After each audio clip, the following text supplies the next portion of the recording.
Tu palabra, permite, Padre nuestro, que podamos juntos ser guiados por tu Espíritu para comprender mejor tu voluntad y poder entender y practicar estas afirmaciones que encontramos en tu palabra, Señor. Lo rogamos en el nombre de Cristo Jesús. Amén. Muy bien, capítulo 11 del Eclesiastés. Este capítulo, el versículo 1 es quizá el más famoso de todos, porque se utiliza y se recuerda muchas veces cuando se habla de la generosidad, de ser desprendidos, decíamos, de ser dadivosos, ser liberales. Y lo que vamos a ver acá, especialmente en el comentario del boletín, es que se valen cuando menos dos interpretaciones para todo el espíritu de estos primeros 4 versículos. Porque, como vamos a ver aquí en el comentario, que hoy retomamos a este señor José Vilches Lindes, tenemos acá una interpretación muy cuidadosa, muy detallada. No la hemos podido poner completa, es larga, pero sí pusimos algunos fragmentos de cómo él interpreta este capítulo y especialmente los primeros 6 versículos para tratar de colocar las afirmaciones en el contexto de lo que viene atrás, de lo que ha estado atrás en el libro y ya cómo vamos a desembocar en el capítulo 12. Dice así: el autor nos invita en estos versos a ser diligentes en la acción. Esa es la primera cosa, ¿no? La primera parte, ser diligentes en la acción. A ser atrevidos, aún en el caso de que no tengamos asegurado de antemano el éxito en nuestra empresa. Pero también nos aconseja que seamos prudentes. Por tanto, aconseja las dos partes, atrevimiento y prudencia. ¿Se pueden aconsejar las dos? Sí se puede, claro, hay que ver en qué momento vale el atrevimiento, en qué momento vale la prudencia, cuándo es mejor ser atrevido, cuándo es mejor ser prudente, ¿no? Tiene que haber un equilibrio también en eso, pero está haciendo las dos partes. En el comentario dice Vilches: intentaremos determinar a qué acción se refiere el autor, si es a la acción benéfica, que es la parte que se ha interpretado mucho ese versículo 1, echa tu pan a las aguas, que andando el tiempo lo encontrarás. Y siempre, muchas veces se ha interpretado, es un simbolismo bastante acelerado, digamos, suponer que el hecho de que la exhortación diga echa tu pan a las aguas, sé dadivoso, da limosna, da apoyos, sé solidario, en fin, hazlo como después dice el Señor, que tu mano derecha no sepa lo que hace tu mano izquierda y todo eso, cuando apoyes, cuando seas generoso y demás, cuando le des a alguien, ¿no? Incluso al propio Dios. Es la primera parte del versículo 1. Suelta, ¿no? Aporta, ofrenda, diríamos. Y la segunda parte del versículo 1 se supone que refiere al hecho de que eso que uno da, en algún momento va a regresar. Pero esta es una suposición que ya tenemos de entrada, porque la carga interpretativa que ha tenido este versículo, hay que ver, por ejemplo, la revisión Reina Valera contemporánea, sí se va por ese lado, opta en la interpretación por esa parte. Pero aquí, ahorita que lleguemos a donde está el comentario específico, él va a descartar esa interpretación. Dice entonces: en el comentario intentaremos determinar a qué acción se refiere el autor. Si es a la acción benéfica, de la que estamos hablando, a la acción más concreta del negocio ultramarino, o sea, ser literales con el mar, ¿no? Echa tu pan a las aguas. Dice aquí esta traducción, la palabra para Hispanoamérica, echa tu pan a navegar, y ahí en el navegar está la parte del comercio, el comercio ultramarino, pensando un poco en lo que hacían los fenicios, que eran tremendos comerciantes en el Mediterráneo. O sea, si se es literal, se va por otro lado el tema. O simplemente a la acción arriesgada por algún motivo. Entonces aquí cuando menos ya plantea 3 cosas diferentes. La acción benéfica, el negocio en las aguas, en el mar, el comercio o la acción arriesgada por algún motivo. ¿Por qué? Porque el versículo es muy abierto, el versículo es muy general, digamos, es un dicho interesante que suena bien, pero que no necesariamente está tan claro. Por eso luego dice, 11 del 1 al 6 constituye una unidad literaria suficientemente destacada en su contexto. Sí, sobre todo porque a partir del 6 al 10, hasta donde termina el capítulo, es una sección en verso. Del 1 al 5 y el pedacito del 6 es una porción en prosa. Ya después sigue en verso desde el 6 hasta el final. Y que también tiene que ver con el mismo sentido de lo que dice primero. Segundo parrafito. Entonces él va a manejarse aquí por indicios, por orientaciones para ver cómo va la interpretación. El primer indicio serio de que algo nuevo comienza es el cambio material de contenido y temas. Aquí ya no se maneja las antítesis entre sabio y necio, no se compara. El que echa su pan a las aguas es sabio o es necio, no lo califica. Es una exhortación a hacerlo. Echa tu pan a las aguas, algo va a pasar. En general tendrías que esperar algo bueno, pero ahí está el riesgo, está el atrevimiento. Echa el pan a las aguas, o sea, arriésgate, ¿no? Corre el riesgo, porque algo bueno podrá suceder. Si inviertes, por decir algo en alguien, puede ser que él te retribuya, pero eso no está claro en la afirmación, ¿no? Entonces ya no hay antítesis, ya no hay oposiciones entre sabio y necio, y las consideraciones acerca de los poderosos del capítulo 10, y lo han cerrado, predominaron allí y lo cerraron, y pasamos a exhortaciones de tipo personal, en las que el autor recurre con generosidad a la naturaleza y sus manifestaciones. Y ahí aparecen el mar, en primer lugar, la tierra, las nubes, la lluvia, los árboles, los puntos cardinales, el viento, la mañana, la tarde, ahora que veíamos, por ejemplo, en el versículo 5. Igual que no conoces cuál es la dirección del aliento vital que traspasa los huesos dentro del vientre de la preñada, tampoco conoces la obra de Dios que lo hace todo. Entonces aquí se habla, como bien se recuerda, ¿no? Agua, tierra, nubes, árboles, viento, etc., ¿no? Ya después, a partir del versículo 6, viene la comparación con la siembra, con el colocar la semilla y qué va a pasar con ella, ¿no? En el versículo 6. Entonces, significativa es también la referencia al Dios creador en el versículo 5. Recordemos que el Eclesiastés no se la pasa todo el tiempo hablando de Dios. Creo que eso ha estado bien claro, ¿no? Sí. No mete a Dios todo el tiempo, ocasionalmente lo incorpora. Y aquí sí lo hace. Tú no puedes saber lo que pasa con la obra de Dios, que lo hace todo, no puedes conocer eso. Y es muy significativo. Indicios formales de la novedad y unidad en la sección 1 al 6 son el uso de imperativos, en el 1, en el 2 y en el 6. Echa tu pan a navegar, es un imperativo. En el 2 también, reparte entre 7 o entre 8, porque no sabes qué desgracia vendrá sobre la tierra. Y otra vez es el riesgo, pero otra vez está la generosidad. Entonces hay que asumir el riesgo con generosidad. Siendo que la tendencia, vamos a decir, humana, no es así. Los riesgos no se asumen con generosidad. De hecho, la teoría de la administración maneja, y lo maneja bien, porque es de las cosas que en los últimos 40 años vinieron a cambiar mucho de la visión de las empresas, las compañías, los lugares, incluso los gobiernos. Los riesgos, dice la teoría, se administran. Así dice la teoría. Con tacto, con miedo. No, al contrario. En vez de tenerle miedo al riesgo y de no tomarlo en cuenta, ¿no? Porque esa era una tendencia anterior. El riesgo mejor ni lo mencionamos porque nos puede meter en problemas si se cierra la empresa, ¿no?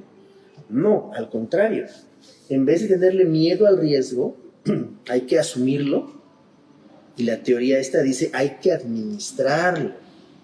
Por eso se habla de riesgos, oportunidades, ventajas, desventajas en la teoría de la administración. Antes no se hablaba de eso, ahora es común, tremendamente común, administrar los riesgos. ¿Qué riesgo tenemos de que si somos una compañía marítima se nos venga el tsunami? O el huracán, el ciclón. No, pues tenemos unos riesgos enormes porque somos una empresa marítima. Entonces, ¿cómo vamos a administrar ese riesgo? Pues hay que administrarlo, hay que prever qué hacer. Vamos a ver cómo lo administramos y cómo salimos de él. O sea, no evadirlo, no tenerle miedo. Aquí el Eclesiastés no llega tanto. El Eclesiastés dice, hay que arriesgarse a veces. Y si en el riesgo que uno corre puede ser generoso, no hay que descartarlo. Por eso nuestro tema dice así, asumir el riesgo con generosidad. Entonces, por eso están los imperativos. El versículo 6 tiene otro imperativo, siembra.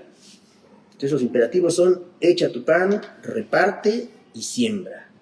Y los tres verbos acá del imperativo, estas tres formas del imperativo, los tres plantean el riesgo. Echa tu pan a las aguas, casi desperdicia, lo dice. Sí, claro. ¿No? En cierto modo. Un poema, ¿verdad? Es un poema, pero al mismo tiempo es un poema filosófico, digamos. Porque al momento en que la posibilidad que hay de entrar a una situación nueva, la actitud con la que se entra, como veíamos arriba, es de atrevimiento y prudencia. Echar el agua a las aguas es algo atrevido, es soltar algo que no se sabe si se va a recuperar. Se avienta y se dice, ¿no? Entonces son los imperativos. Hay sentencias pareadas del 1 al 4, están los pares. Hay afirmaciones numéricas en el versículo 2, reparte entre 7 o entre 8. Buenos días. Reparte entre 7 o entre 8, y también hay otra numérica, si le pasan a la hermana, por favor, el versículo 6, gracias. El versículo 6 también, no sabes cuál de las dos va a dar resultado. Siembra tu semilla por la mañana y por la tarde vuelve a hacerlo, en 2 turnos, digamos. Pues no sabes cuál de las dos dará resultado, o si son igualmente buenas, ¿no? Entonces, esto es en cuanto a las características, repeticiones verbales, como saber conocer o no saber conocer, de palabras clave y de unión de los versos entre sí. Y en el cuarto párrafo, finalmente, va a decir, descartamos sin titubeos la sentencia que defiende que Cogelet en 11.1 recomienda la práctica de la beneficencia. Él opta por decir no. El 11.1 no se refiere a la beneficencia, porque mucha gente lo interpreta así. O sea, podríamos incluso checar cómo dice la Reina Valera contemporánea para ver cómo esta línea de interpretación está presente, y mucha gente toma este versículo así.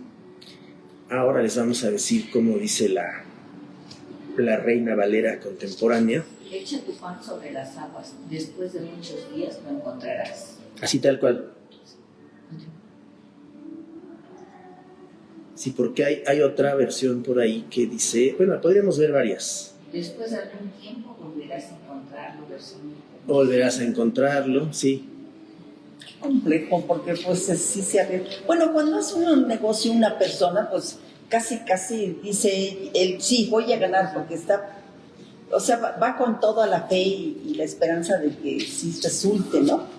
Y aquí pues dice que en la mañana y en la tarde pues más seguro, porque lo hace 2 veces el sembrar. En el caso de la exhortación para sembrar, en ese caso sí.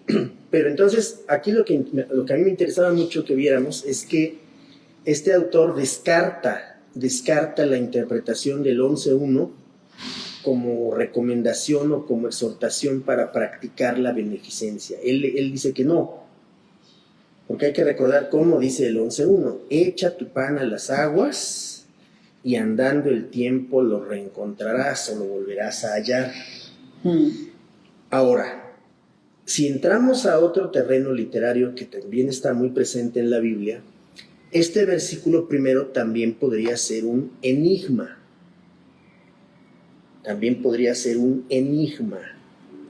El propio Señor Jesucristo manejó el género del enigma. El enigma es plantear una situación o una frase o una historia que está dominada por la ambigüedad. En este caso hay una enorme ambigüedad porque dice, echa, tira, desperdicia tu pan al echarlo a las aguas y al cabo del tiempo lo reencontrarás. O sea, ¿dónde lo vas a reencontrar? ¿Cómo? ¿En qué forma? O sea, en ese sentido el versículo 1, que tiene esas dos partes, es un enigma. Y cuando decimos que algo es enigmático, es porque es ambiguo y porque no sabemos con claridad a qué se refiere. Entonces se permiten muchas interpretaciones para el versículo 1. Pero él dice, no tiene que ver con la beneficencia. Parecería que el 2 sí tiene un poquito que ver con eso. El versículo 2, reparte entre 7 o entre 8, porque no sabes qué desgracia vendrá sobre la tierra. Allí sí es más explícito. Repartir entre 7 o entre 8. En el versículo 3, el lenguaje cambia porque se sale de una situación concreta y dice, cuando las nubes van cargadas, vierten lluvia sobre la tierra.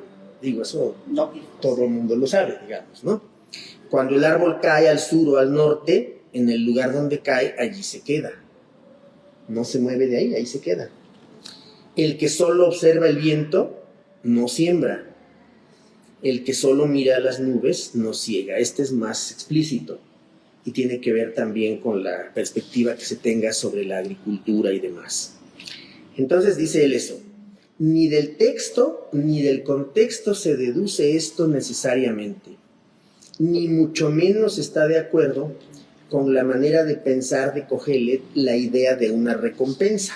Bueno, aquí sí ya llegamos a topar con pared, porque si seguimos el espíritu del Eclesiastés, el espíritu del Eclesiastés está dominado por una resistencia a la teoría y a la doctrina de la retribución. ¿Sí me explico? El hecho de echar a las aguas algo para esperar beneficio de eso es una forma distinta, parecería, de la doctrina de la retribución. Y él no estaría de acuerdo con eso. Ya hemos visto que el Eclesiastés en general no está de acuerdo con la doctrina de la retribución. Sí, bueno, sí, como dice aquí, es beneficencia en el versículo 1. Sí. La primera parte, pero la segunda parte no, porque tú das sin esperar recibir a cambio. Eso ya lo sabemos, claro, se da sin esperar. Ajá. Sí. La traducción en lenguaje actual, el verso 1 dice, dale de comer al hambriento. Sí. Y un día serás recompensado. Sí, esa más clara. Esa se fue, es que no es que esté más clara, no. Se fue por la otra parte. O sea, escogió la otra parte de la interpretación.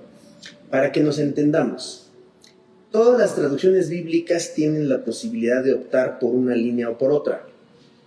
Todas las traducciones.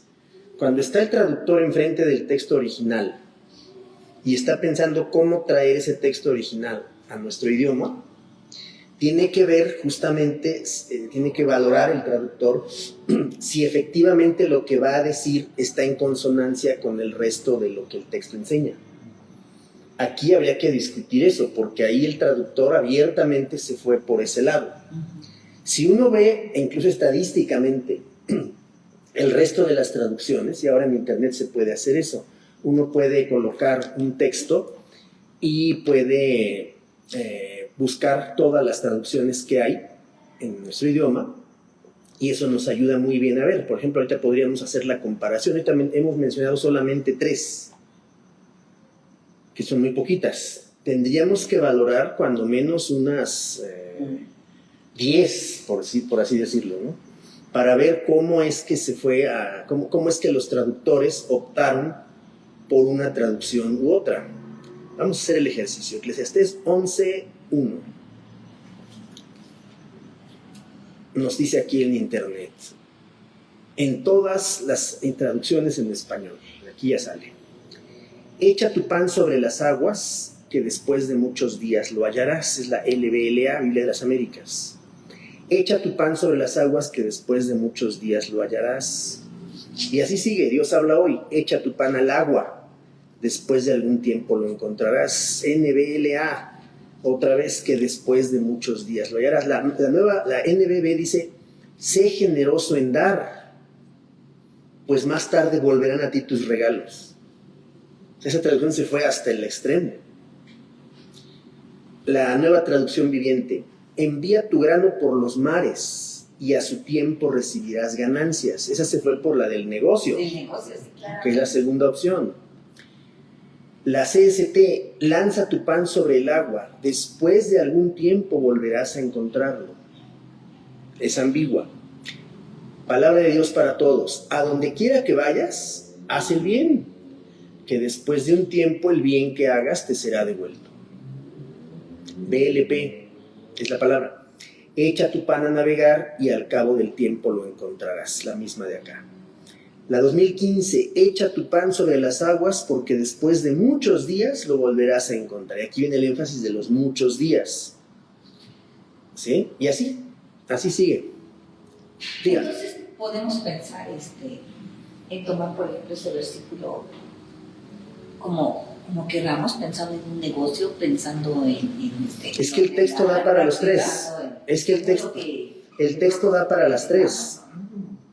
El texto da para las tres. Y solo la TLA, que es la última, por el orden alfabético, es la que dice dale de comer al hambriento y un día serás recompensado. Es la única. Y estamos hablando aquí como de 15 versiones diferentes. Y es la única que se va por ese lado. O sea, la abrumadora cantidad de las otras muestra que efectivamente esa traducción optó por esa parte, pero no necesariamente coincide. Ahorita lo que nosotros estamos viendo acá es que no coincide, lo dice aquí al final del cuarto párrafo, ni del texto ni del contexto se deduce esto necesariamente, ni mucho menos está de acuerdo con la manera de pensar de Kohelet la idea de una recompensa que se supone en la doctrina sobre la práctica de la beneficencia. Y aquí tendríamos que ser nosotros bastante estrictos porque tendríamos que preguntarle al propio libro de Eclesiastés si en algún otro lugar habla de la beneficencia, del apoyo a la gente necesitada. Habría que ver si el propio libro habla de eso. Y si no habla el Eclesiastés de eso, habría que irnos a la literatura sapiencial, libro de los Proverbios sobre todo, alguna parte de los libros de los Salmos, aunque no necesariamente sapiencial, pero hay partes sapienciales, y tendríamos que ir a buscar entonces, como dice aquí, qué enseña el resto de la Biblia en el Antiguo Testamento sobre la práctica de la beneficencia. Y sí enseña muchas cosas. Y habría que ver si la práctica de la beneficencia se monta o no, se coloca o no encima de la doctrina de la retribución. Si uno le da algo a alguien esperando que eso regrese, eso es doctrina de la retribución. Y bien lo dijo la hermana, hay que dar, ¿qué? Sin esperar nada a cambio. Pero eso ya está muy teñido de las enseñanzas del Nuevo Testamento, y está bien. Pero hay que ver si en el Antiguo Testamento también hay algo sobre eso. Entonces no se espera retribución por eso. El último parrafito, hoy que estamos teniendo bastante buen tiempo. Ante todo, parece razonable afirmar que el versículo 1a, la primera parte, es no solo una expresión idiomática, echa tu pan a navegar, sino un proverbio o una sentencia derivada de un proverbio. La dificultad para determinar su significado radica en que no se ha encontrado ningún paralelo, por lo que debe interpretarse con ayuda del contexto. Y el contexto también es ambiguo. En este sentido son decisivos los versículos 2, 5 y 6, ya que el versículo 1 tiene en el versículo 2 su antítesis, el de reparte entre 7 o entre 8, porque no sabes qué desgracia vendrá sobre la tierra. Aquí la pregunta que tendríamos que responder también es si estos primeros versículos del capítulo 11 son de aplicación práctica directa o no, por lo que veíamos al principio. Atrevimiento y prudencia. ¿Para los negocios es bueno el atrevimiento? Sí. Sí. ¿Para los negocios es buena la prudencia? Sí. También. ¿no? Ujú. Entonces, esas dos cosas que aparecen así como atrevimiento y prudencia son complementarias, forman parte de la reflexión del Eclesiastés, pero el asunto es cómo se desarrolla la idea en el resto del capítulo, y qué es lo que vamos a ver ahorita. Vamos a seguir con el capítulo, porque ya llegando a la segunda parte, ahí ya viene la exhortación. Recordemos que siempre se recuerda el 12:1, acuérdate de tu Creador en los días de tu juventud, siempre se menciona eso, pero desde el 9, desde el 11:9, empieza la exhortación para la gente joven, desde el 11:9. Ujú. Disfruta, joven, en tu adolescencia y sé feliz en tus días de juventud. Sigue los sentimientos de tu corazón y lo que es atractivo a tus ojos, pero debes saber que por todo esto Dios te pedirá cuentas. Ojalá y fuera así. Ojalá y fuera así, es verdad, pero el Eclesiastés ya se está metiendo al terreno de la exhortación práctica muy directa. Antes de eso no lo había hecho así. Termina nuestro comentario. Y la idea cardinal en la perícopa, es decir, en la sección, en estos versículos, y tan propia del Cogelet, del no saber del hombre. ¿Sí? Lo vuelve a subrayar, y eso está en el versículo 5. Igual que no conoces cuál es la dirección del aliento vital que traspasa los huesos dentro del vientre de la preñada, no sabes qué está pasando ahí adentro. Bueno, antes no se sabía nada, no se sabía nada. Sí, no era un misterio total. ¿No? Y el sexo. El sexo, todo se sabe. Muchas cosas, todo. Antes no se sabía nada. No se conocía absolutamente nada de eso, ¿no? Igual que no sabes eso, tampoco conoces la obra de Dios que lo hace todo. Este versículo 5 sería como el punto de enlace entre las dos partes, y de hecho está separado del 1 al 4, el 5 está solo, y del 6 al 10 también está solo, está solito el versículo 5, y eso demuestra que es un punto de enlace, es un versículo de enlace el versículo 5, ¿sí? El no saber del hombre, su incapacidad para comprender el futuro, los misterios ocultos de la naturaleza, y eso está ejemplificado con el viento. El versículo 4 en ese sentido es muy interesante. El que solo observa el viento no siembra, porque dice, pues ¿para qué siembro y se va a perder la semilla, ¿no? Sí, hay muchas, ¿no? El que solo observa el viento y el que solo mira a las nubes, está viendo si va a venir la lluvia o no, no ciega. ¿Por qué? Por lo mismo, porque se está previniendo de cómo están las situaciones. Entonces aquí están los misterios ocultos de la naturaleza, y en general la obra de Dios. Todo ello ayuda magníficamente a dar sentido al mismo versículo 1. Entonces ahora vamos a revisar completo el capítulo para ver ya cómo al final del mismo viene la conexión, viene la anticipación para la forma en que va a cerrar el capítulo. Voy a sacar esta otra versión que hemos estado usando también para ver cómo plantea el asunto. Empieza igual: echa tu pan sobre las aguas y mucho tiempo después lo encontrarás. Reparte con 7 y hasta con 8, porque tú ignoras qué desgracia puede venir sobre la tierra. Y aquí va a cambiar la traducción a partir del versículo 3. Si se acumulan nubes, la lluvia va a derramarse sobre la tierra. Y si un árbol cae, sea al sur o sea al norte, allá donde el árbol cae, allí queda. Quien observa el viento no siembra, y quien mira las nubes no ciega. Como tú ignoras el caminar del soplo de vida en los huesos, en el vientre de una mujer encinta, así tú ignoras la obra de Dios que hace todas las cosas. Desde el amanecer siembra tu semilla y hasta la tarde no des reposo a tus manos. Y otra vez, que esto vendría a ser parte del versículo 6. Tú ignoras en efecto si esto o aquello tendrá buen éxito, y si las dos cosas no son tan buenas la una como la otra. Y va a terminar los versículos 7 al 10, que es donde cambia de orientación el texto. Dulce es la luz, y por extremo agradable para los ojos ver el sol. Aquí cambia de tono. Sí, aunque el hombre viva muchos años, Ojalá pueda encontrar en todos su placer, acordándose, sin embargo, de que son numerosos los días sombríos.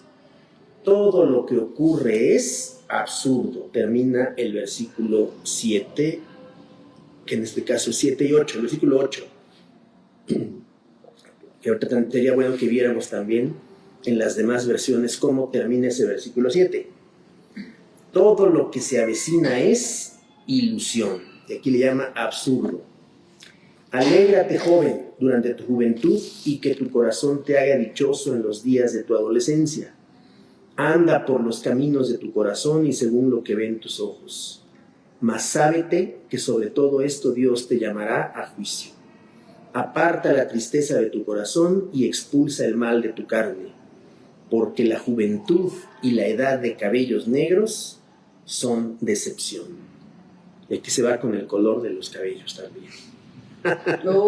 De paso. Ya bien completo. Ahorita vamos a ver cómo está la traducción del versículo 8 al final y también vamos a ver la del versículo 10. Porque aquí, particularmente en el versículo 8,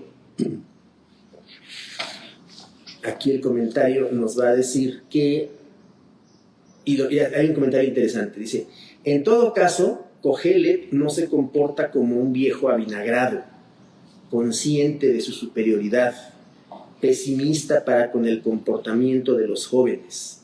Sin duda, se acordaría de su propia juventud. ¿No la confinó acaso en los austeros quehaceres del estudio? Como dice él mismo, yo me aboqué a estudiar y a revisar y a reflexionar.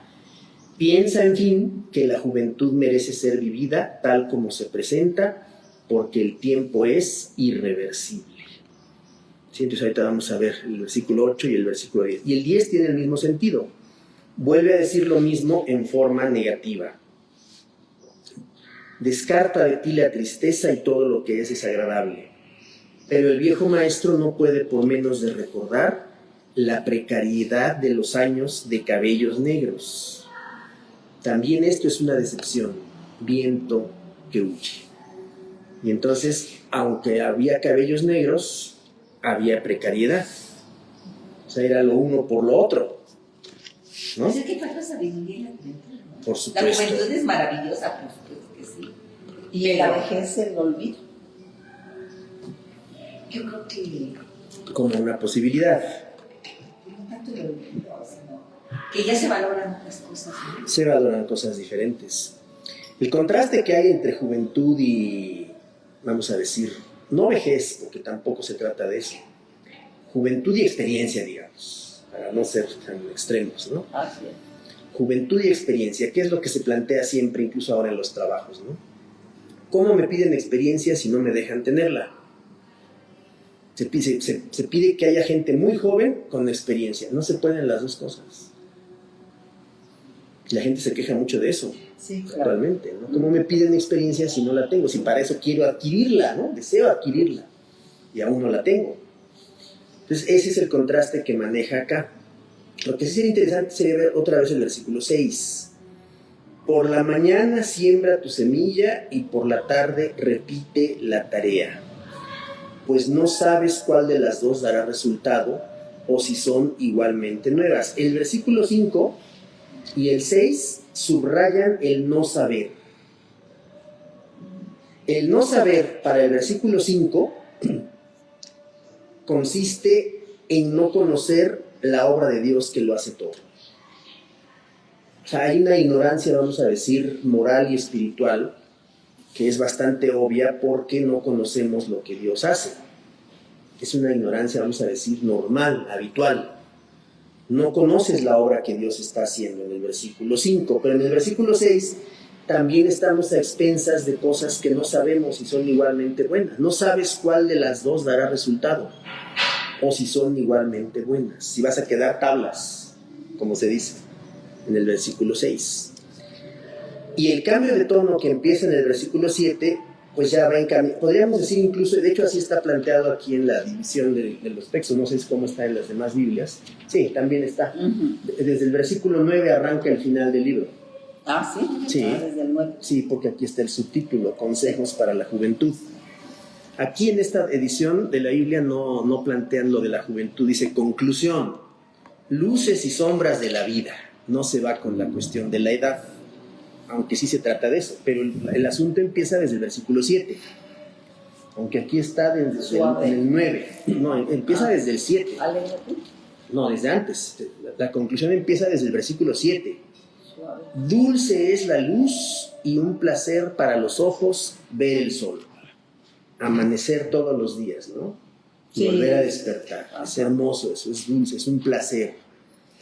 Y en el versículo 8, y ahorita es donde vamos a seguir a buscar las demás traducciones, por muchos años que viva el ser humano, que los disfrute todos.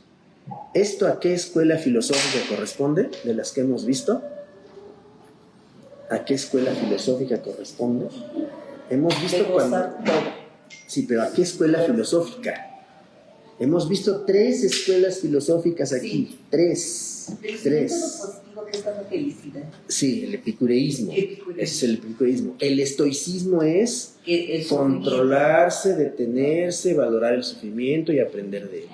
Y la tercera escuela es el cinismo.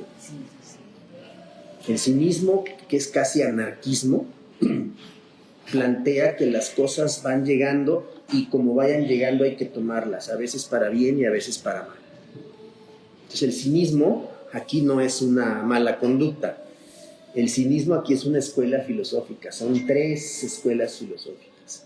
Versículo 8, primera parte, es cuando el Eclesiastés es más pesimista.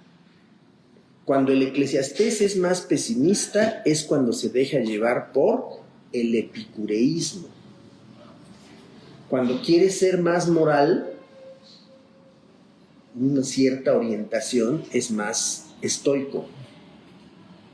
Y cuando quiere establecer con más claridad, paradójicamente, cuando quiere establecer con más claridad lo ambiguo, entonces tiende a ser cínico. ¿Sí me explico? Yo creo que hoy que no tuvimos tanta gente tendríamos que volver a explicar eso la semana siguiente, porque esta combinación de las 3 escuelas, si yo les preguntara a ustedes, ya entrados en gastos, si todavía tenemos son 3 escuelas filosóficas que maneja el Eclesiastés y que las hemos visto acá de manera general, pero yo iba a otra cosa. Si fuéramos honestos con los evangelios, ¿el Señor Jesús en cuál de esas escuelas entraría? El primero dice que es Los primeros son los epicúreos, los segundos son los estoicos y los terceros son los cínicos. Epicúreos, estoicos y cínicos. Vamos a hacer un truquito para que se faciliten las cosas. El apóstol Pablo conocía muy bien también estas 3 escuelas filosóficas. En el apóstol Pablo, a diferencia del Eclesiastés, que en el Eclesiastés pesa más el epicureísmo, como en este versículo 8. Este versículo 8 es epicúreo casi al 100%. En Pablo pesa más el estoicismo. ¿Por qué pesa más el estoicismo en Pablo? Porque para Pablo hay que recibir las cosas que vienen de Dios y sobrellevarlas y valorarlas y aprender de ellas, el famoso versículo de Romanos. Para los que aman a Dios, todas las cosas les son para bien. Al que ama a Dios, todo le resulta para bien. Eso es un estoicismo cristianizado. Me explico más. El apóstol Pablo tenía que construir para la iglesia de su tiempo, en Éfeso particularmente y en las demás ciudades griegas, tenía que presentarles una serie de normas de comportamiento que no les causara conflicto con la comunidad en la que vivían y que les tuviera también una buena relación con Dios, que les permitiera tener una buena relación con Dios tal como Él la enseñaba. ¿Cómo armonizar las dos cosas? Era complicado. enseñar sin ofender o como. Vivir la vida cristiana, como decimos hoy, sin meterse en problemas con el vecino y teniendo una buena relación con Dios a través de Jesucristo. Había problemas en la primera parte. El hecho de que los cristianos se negaran a adorar al César, como sí lo hacían sus vecinos, eso era un problema. Al mismo tiempo, para que lo digamos en pocas palabras, así, abreviado al máximo, el cristiano tenía que quedar bien con Dios y con el César. Sí. Así. Pero había cosas que con el César no se podía. Había que llegar a un punto en el que se tenía que romper con el César. El pago de los impuestos, por ejemplo, que directamente se le preguntó al Señor Jesús, que por cierto es un ejemplo excelente. Cuando al Señor Jesús le presentan por el impuesto para el César, la respuesta de Jesús de qué tipo es. ¿Se acuerdan ustedes del episodio, no? Sí, sí, sí. Hay que pagarle. ¿Qué opinas de pagarle el tributo al César? ¿Y qué hace Jesús? A ver, préstenme la moneda con la que se da el impuesto. Al mar y ve, ahí va a encontrar una moneda. No, ese es otro episodio. Ese otro episodio tiene que ver con el impuesto del templo, que no es lo mismo, es el impuesto religioso. Cuando le preguntan al Señor es el impuesto civil. Sí, pero es el impuesto civil, es el impuesto del César. ¿Es lícito darle el impuesto al César aquí en Palestina, en nuestra tierra santa, en la tierra de Dios? ¿Es lícito darle el impuesto al César? Y el Señor pregunta, ¿con qué moneda se le paga? Le llevan la moneda. ¿De quién es esta imagen? Ay, Señor, ya sabes, es del César. Pues devuélvanle su moneda al César. Denle al César lo que es de él y a Dios lo que es de Dios. ¿Y qué es lo de Dios? Pues las obras, el La pensamiento, La esperanza. Él no dice nada. Él lo deja abierto. ambiguo. Lo deja ambiguo. Ajá. El Señor Jesús, aunque no está metido en el terreno de la filosofía, porque el Señor Jesús está en otro terreno, asume una actitud un tanto cínica. Lo que Jesús responde cuando el episodio de la moneda, del impuesto, es casi la misma respuesta que le dio Diógenes a Alejandro cuando le llega y le dice, ¿se acuerdan? ¿Qué quieres que te haga? Porque yo soy el emperador, yo soy el dueño de todo y no sé qué. Y Diógenes le dice, quiero que no me tapes el sol. Es una respuesta cínica, pero no en el sentido del cinismo como manejamos normalmente. Es una respuesta filosófica, cínica. Sí, grande. Quiero que no me tapes el sol. Eso es lo que quiero. Entonces Alejandro se queda, oye, ¿pero qué es esto? Sí, eso quiero que hagas. No quiero más. La respuesta del Señor Jesús se acerca a eso porque pide la moneda y con una lógica absolutamente irrefutable le dice a las personas, devuélvanle al César lo que es del César y a Dios lo que es de Dios. Evidentemente la moneda es la del César. ¿Y de Dios qué es? De Dios no lo dice.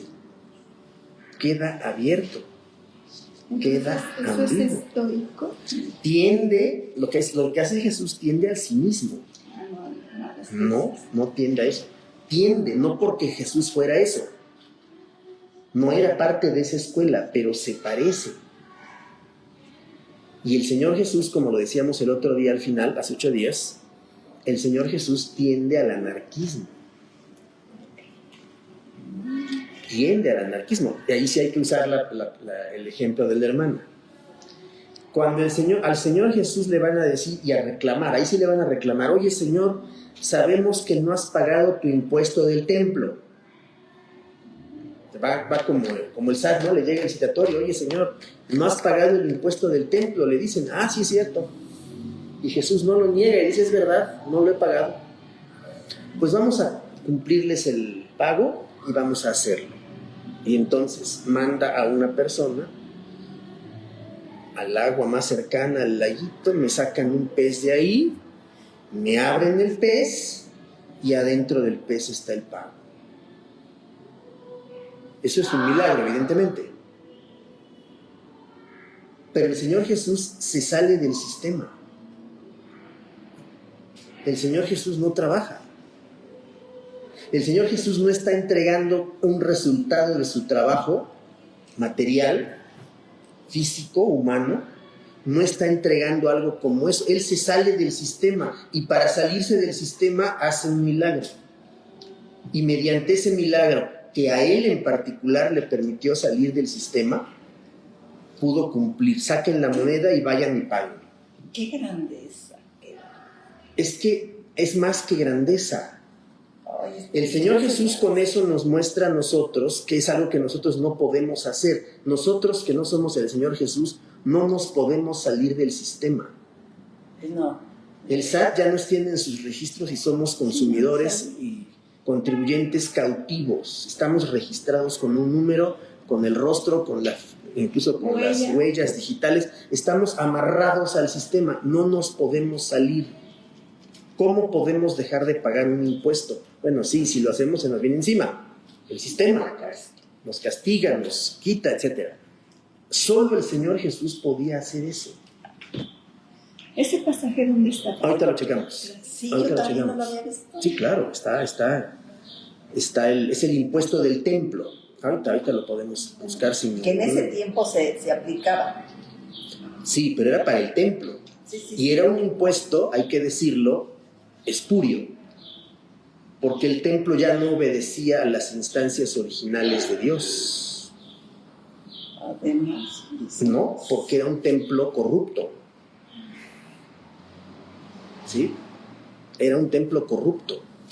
Entonces, al ser un templo corrupto, el Señor Jesús todavía acepta que se debe pagar aunque el templo sea corrupto.